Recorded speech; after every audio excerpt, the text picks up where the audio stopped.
Չէ, բայց թանկ էլ չի էլի։ Այսքան աշխատանք, առավոտվա 6-ից աշխատում ես, բա թանկ է, արդեն 12-ը կեղնի ժամը։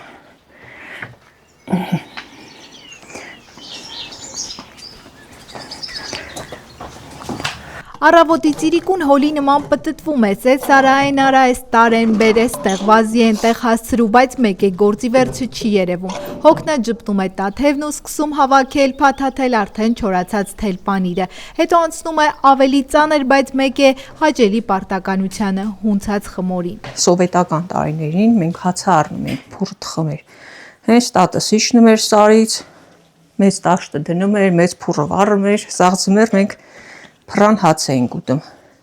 Ու որ վեր էինք կինում, ասում էր բանի շահեկանել եք, պտատակերը կմտնեք։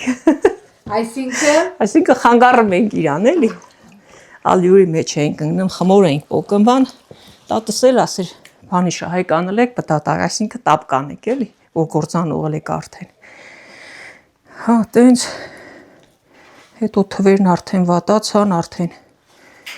ամեն սաղ տարին թխվեց, մենք է դրա մեջ մեծացանք։ Այս անգամ կրկին մարցում ենք, կրկին, քանի որ որքան էլ գալիս նկարահանում ենք, մեկը մյուսից հետաքրքիր մարդկանց, մեկ է մարցեցիներից յուրաքանչյուրը զարմանալի ու հետաքրքիր մարդիկ են, որոնց ետևից գալիս են գողտրիկ այս գյուղ։ Մեր հերոսուհուն առաջին անգամ հանդիպել ենք Իքաթակ ձմեռանոցում, գործի ոնց ասում են թեժ ժամանակ, կիտ, կաթի մշակում, նախորդ անգամ էլ Տաթևը մեզ խոստացավ իր տատիկի բաղադրատոմսով յուղ ու ջիր պատրաստել։ Մենք էլ չենք մոռացել նրա խոստումն ու անակնկալ այցելել ենք նրան։ Զարմացած հարցնում ենք տարվա այս շրջանում ինչու դեռ սարում չէ, ինչու գոնե Իքաթակի իր օդում կամ ավելի հեռու լեռներում չի երևում նրա օջախի ծուխը։ Տաթևը մեղմ ժպտում է, ասում այս տարվա անձրևները հետ գցեցին ամեն բան, նաև սար բարձրանալը, բայց արդեն օրերը հաշված են։ Մի քանի օր էլ ու քոչը կկապեն ու քարուքան ճանապարհներով նորից կգնա այնտեղ, որտեղ արշալույսներն ավելի շուտ են ծագում, որտեղ սարվոր մարդիկ արթնանում են այն ժամանակ,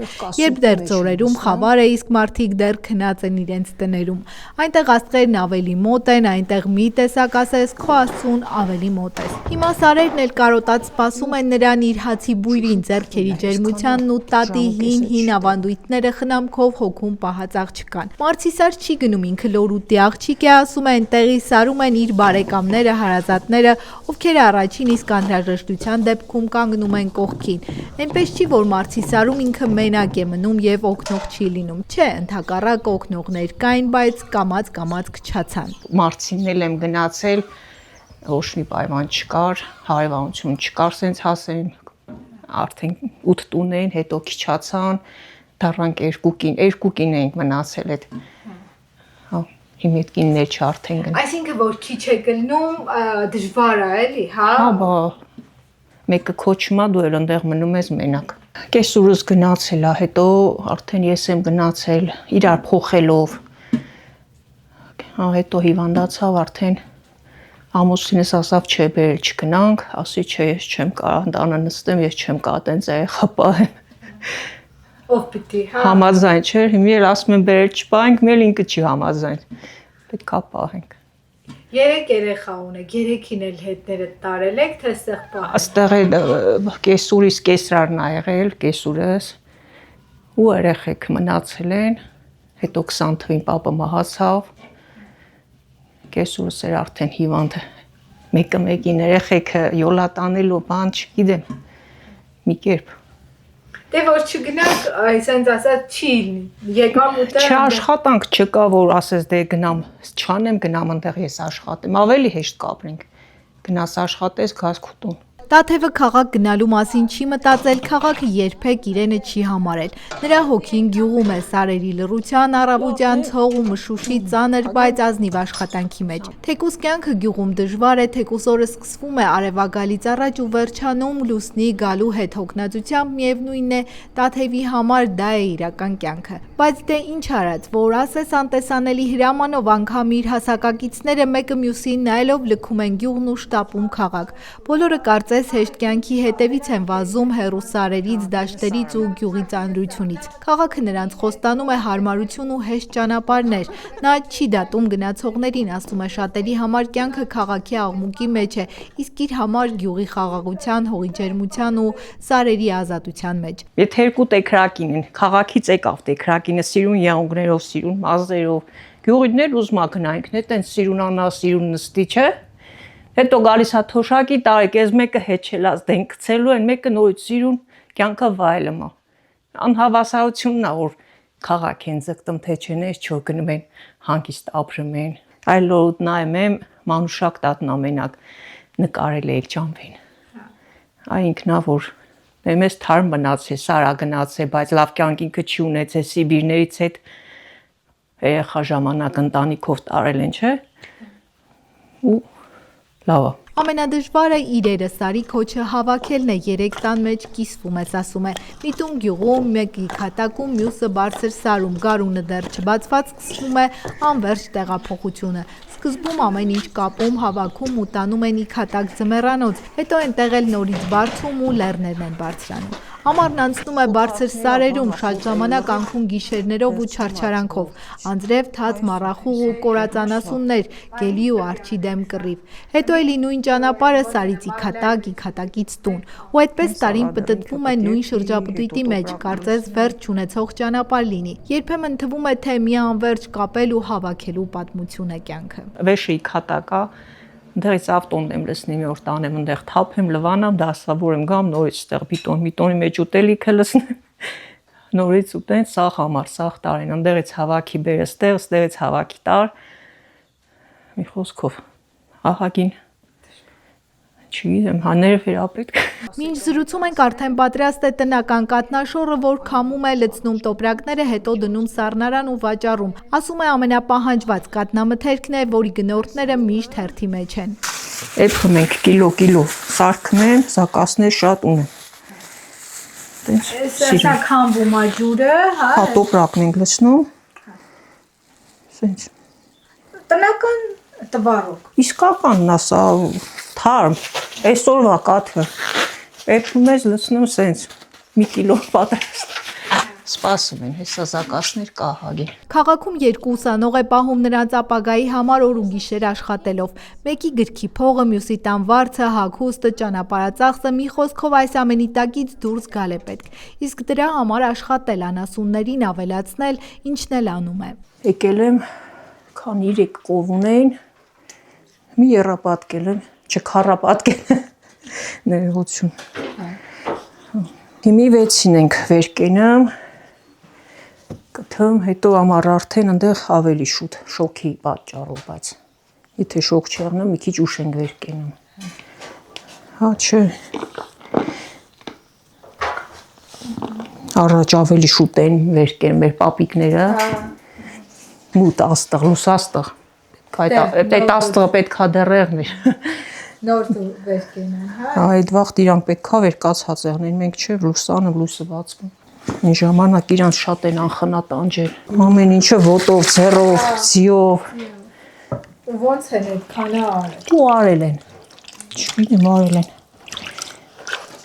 Տաթևը ստացած կաթն ինքն է մշակում, պանիր, մածուն, կարագ պատրաստում մեծ դժվարությամբ, ասում է գոհ ու երջանիկ կլիներ, եթե գյուղում մթերող կազմակերպություն լիներ, կաթը կհանձներ, իր արդար վարձը կվերցներ, բայց այստեղ նման հնարավորություն չկա, իսկ եթե լինում էլ է, գինն այնքան ցածր է լինում, որ մարդու ամբողջ աշխատանքը գրեթե զուր է դառնում։ Կառավարությունը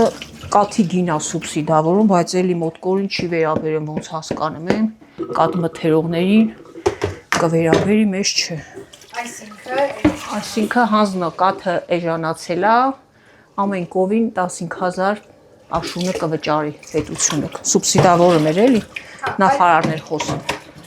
Բայց որ մենք չենք հանձնում, չկա մթերման կետ, իջել է կաթի գինը, ոնց որ ասա ամեն կովին 15000։ Դուք էլ ուրախացա։ Չէ, դե մենք չենք օգտվում տես բաներից։ Ասենք 10 կով ունես, 2 կովը չի, 8 կովի համար ամենքին 15000 վատ կլներ։ Բայց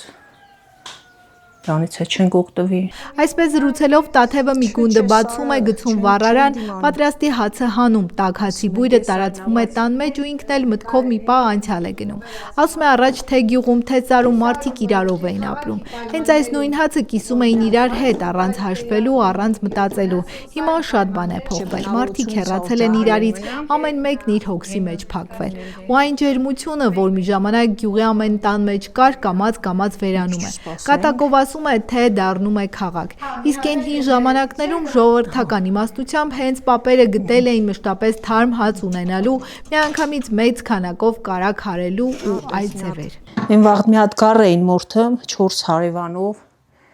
4 մասի էին բաժանում ուտում էին։ Հետո այն մեկներ մորթը նորից 4 մասի բաժանում սառնարան բան չկար էլ, իսենց իրար մեջ բաժանում էին մի սեղնում էր։ Կամ ասենք 3 տանով հաց էին թխում, տատս մի 7-8 հաց ձեռս էր դնում, տարես ինչ մարդկանց տուր ու ասում էր 7-8 հաց խի այս կնիկը բաժանը։ Մի օր հարցրի էլի տատխես սենց համասավ դեմ որ մենք թխում ենք, մերը թարմ է, իրանցը հին է։ Տանը մենք տալիս ենք, հետո է որ մերն է հինն եմ, իրանք են բերում թազա թխածը տալի։ Այսինքն մեկը մյուսով իրար հետ մեկը մեկի ցավով, խնդրով, ամեն ձևով։ Հա, այն ժամանակ ասենք հարսանիք էին անում, հրողբորոս հարսանիք, աղբորոս հարսանիքը, որ ես ներկա եմ եղել, չէ։ Անիչոյն էի նկարում ես վերջերս։ Մեկը անիչոն։ Ու թաղում էլի մի քանի հոգի ցերրի սաղասները վեր կալած գալիս էին այդ հարսանքի տոլմի մի սաղը։ Հարևանները այդ խաշ էին մաքրում, լրիվ այդ կազմակերպում են էլի, մերը սենց որ ասեն բանի չեր խառնվում, պատկերացրեք։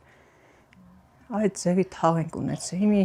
չէ։ Բա կաթի փոխանակումը, որպեսզի ամեն օր կարագ չհարես, իրենց տատերը մի ավանդույթ ունեին։ Կաթը փոխանակում էին միմյանց հետ, այնպես որ կարագ մշակելիս ոչ թե 1-2 լիտր ստանաս, այլ միանգամից շատ, հավաքելով սարվորների այդ օրվա ամբողջ կաթը։ Հետո Տաթևը մեկ առ մեկ սկսում է թվարկել գյուղի այն տատիկներին, ովքեր տարիներ շարունակ գործունյա աշխատասեր ու գյուղի հենասյուն մարդիկ են եղել։ Գրեթե բոլորն էլ մեր պատմությունների հերոսներն են եղել անուն առ անուն, հիշում են նրանց այնպիսի ջերմությամբ, որ կամայից հասկանում ես, մեր ամենահավատարիմ հետևորդներից է։ Հետո ավելացնում է, որ հավանաբար մոտկորից շատ պատմություններ ենք լսել անսովոր բարբառային բառեր, որոնք իրեն էլ չափազանց հավատարիմ են, ականջսոյող։ Մեր բառերն էլ չէ սովորը։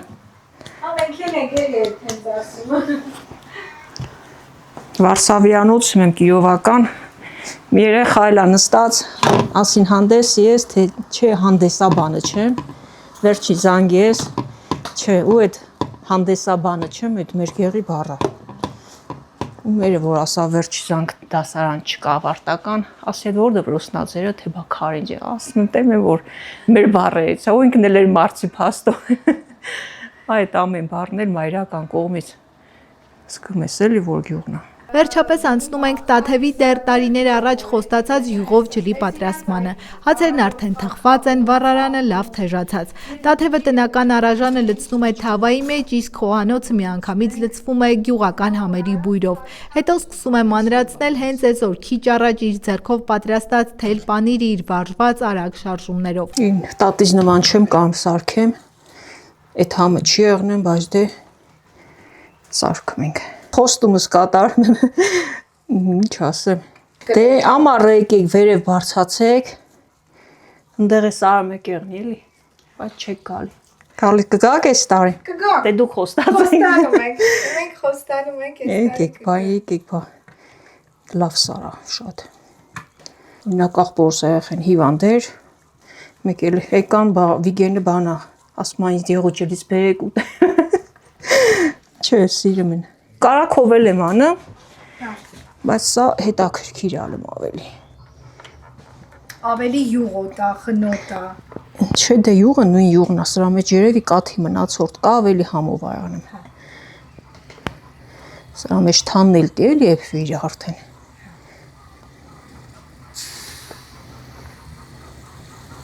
Դուք եք ալյուր գցելու։ Հա դե ես էլ եմ լոուտեցի։ Ուրիշ տեղեր չեն գցում ալյուրը։ Բայց ալյուրով ճիշտ է անում։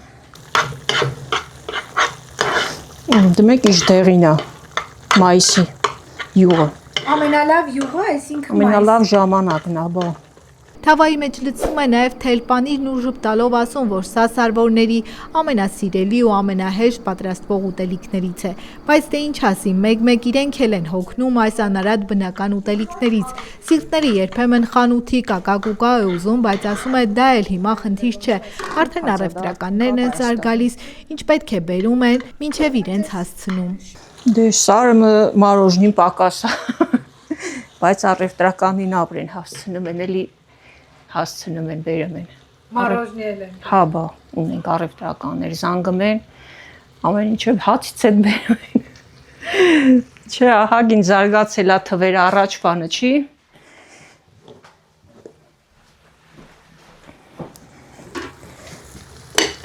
Մանավանդ եթե եղուպանիրը լավ է ծախվում, առևտրականներն շատ են գալիս։ Գիտեմ ձեռներից փող կա։ Ջիլը, տենակ ջիլին ինչ են անում։ Ինչ, շատ են ուզում։ Հա, ջիլը։ Թե ինչ կա սա մեջ։ Մինչ կրակից վերցնել ամենավերջում Տաթև ավելացնում է տնական ձուն, լավ խառնում, ծածկում ու սպասում, որ բոլոր մթերքների համերը խառնվեն միմյանց։ Նանի ադաթով եղու ջիլը պատրաստ է, առատ սեղան է բացվում։ Ամեն ինչ իր ձեռքով պատրաստած, տնական ու ջերմ։ Այսօ փագենք մի քիչ տակը կարմրի ու Ահա այսպիսի հյուրասեր մարդիկ են ապրում Մոտկորում, մարդիկ, որոնց տուն կարող ես մտնել առանց երկար մտածելու, առանց կանչի ու երբեք չես մերժվի։ Սովորաբար մեր հերոսներն ավելի մեծ տարիքի կանայք են, երիտասարդները հաճախ խուսափում են նկարահանումներից, փակ են մնում իրենց առօրյայով, բայց Տաթևը նրանցից չէ։ Ջերմ բարեհամբույր ժպտերես ու բաց մարդ է, բացառիկ այն տեսակներից, ում դռները միշտ բաց են բոլորի առաջ։ Նրա մեջ ապրում է այն հին իրենց նաներից ժառանգած գյուղական պարզությունը։ Այստեղ մարդուն ընդունում են առանց հարցերի, պարզապես սրտով։ Եվ հենց այդպիսի մարդկանց շնորհիվ է, որ Մոտկորը դեռ պահպանում է իր մարդկային ջերմությունը, այնինչ այսօր արդեն հազվադեպ է հանդիպում։ Եկեք դե նստեք, եկեք։ Հարգելի հետևորդ, եթե բաժանորդագրված չեք մեր ալիքին, առաջարկում եմ բաժանորդագրվել եւ անպայման հավանել, լայքել այս տեսանյութը։ Ձեր այդ աջակցությամբ հնարավորություն եք տալիս շարունակել աշխատել եւ ներկայացնել ել ավելի հետաքրքիր մարդկանց ու մարդկային զարմանահրաշ պատմություններ։ Շարունակվում է Հրաչյա Պապինյանի հեղինակած Ալավերդի գրքի վաճառքը 1000 էջ եւ 1600 եզակի լուսանկար։ Ալավերդու տարածքը եւ նրա շրջակայքում ապրած մարդիկ 5000 տարի առաջ ուրարտական շրջան, նրանց հավատալիքները, Լոռու Բագրատունի Կյուրիկյան թագավորների, մոնղոլների, սելջուկների, վրացիների, թուրքերի ու պարսիկների արշավանքների շրջան, Քարայր գրատների, Լոռվակ հաջերի եւ լեզգիների արշավանքների 150-ամյա դրամատիկ պատմությունները, Լոռու ազնվական տների միջնադարում ծավալված դրամատիկական պատմությունների պղնձի 250 տարվա պատմության մասին, Լոռու բոլշևիկյան ապստամբությունների Չեզոք գոտու, Թիֆլիս Սանահին երկաթուղու շինարարության մանրամասները, Ալավերդու թաղամասերի հիմնարկ ձեռնարկությունների, կրթական ու մշակութային հաստատությունների հիմնադրումը, գործունեությունը, նշանավոր շենքերի կառուցման եւ նշանավոր մարդկանց պատմությունները, օգտված է ավելի քան 200 գիտական աշխատություններից ու հոդվածներից, թերթերից, գիտական ամսագրերից։ Գիրքն ունի նաև Ալավերդու եւ տարածաշրջանի հիշարժան տարեթվերի հավելված օգտագործված գրականության ցանկը։ Գիրքը կարելի է ձեռք բերել Ալավերդու Կատա սուպերմարկետի գրախանութից, Սայաթնովա փողոցում գտնվող գրախանութից, Valex Garden հյուրանոցի նախասրահի ընդունարանից։ Երևանում այն կարելի է ձեռք բերել Բուկինիս ցանցի, Մաշտոցի պողոտայի եւ Դալմա Garden առևտրի կենտրոնի գրախանութներից։ Երևանի Խանջան փողոցից ձեռք բերելու համար զանգահարել 091 61 29 30 կամ 055 18 47 87 հեռախոսահամարներով։